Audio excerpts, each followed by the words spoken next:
হায় এতদিন কারফিউর মধ্যে গাড়ি না চালাতে গাড়ি চালানোই ভুলে গেছি মনে হচ্ছে। হ্যালো মফিস, কইরে তুই তাড়াতাড়ি আয়, গাড়ি বের করছি, ঢাকার রাজপথে যেতে হইব। অনেকদিন পর আজকে গাড়ি নিয়ে বের হইছি। আজকে আর পুলিশ টুলিশ মানবো না, বাধা দিলে ডাইরেক্ট উপর দিয়ে উঠাই দেবো। আরে সালাই কি ঝামেলায় পড়লাম, এটা আবার কি আসলো ভেতরে? আরে বাস, এটা তো দেখি একটা মৌমাছি, কোত্থেকে আসলো এটা? আরে ভাই মৌমাছি, তুই কার দালালি করতে আসছিস এখানে? ডিস্টার্ব করতেছস কেন? আমারে ভালোই ভালো আন্দোলনে যাইতে দে। কি ঝামেলায় পড়লাম রে ভাই, দাঁড়া পাজি মৌমাছি, তোকে মজা দেখাচ্ছি। অল্পের জন্য বেঁচে গেছি। না, এর একটা বিহিত করেই ছাড়তে হবে। জুতা দিয়ে মারবো পাজি মৌমাছিকে, যারাই কাজে বাধা দেবে তাদেরকে এভাবে জুতা দিয়ে মারতে হবে। হায় হায়, আবারও বড় বাচ্চা বেঁচে গেছি। দাঁড়া মৌমাছি, পাইছি তোর এইবার, একবারে খায়া ফেলামু। হায় হায়, আবারও সামনে গাড়ি চলে আসছে।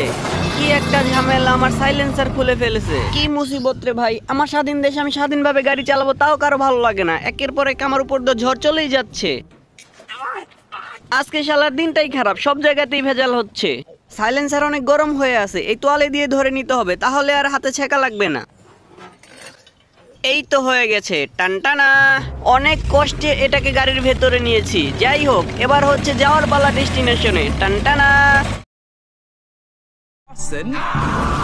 মাই লর্ড, যে সকল অপরাধের কথা বলা হচ্ছে তার আগামাথা কিছুই আমি জানি না। এই সবই একটা সাজানো নাটক। উল্টো আর আমি যখন গাড়ি নিয়ে বের হই, আমার উপর আক্রমণ চালানো হয়, সেখানে আমাকেই ধরে নিয়ে আসা হলো। I want justice. 2000 years later.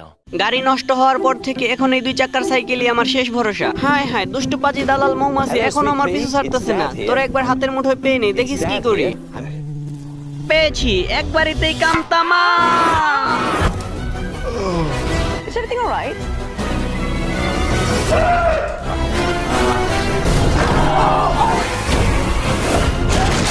শালার মৌমাছি, বেঁচেই গেলি।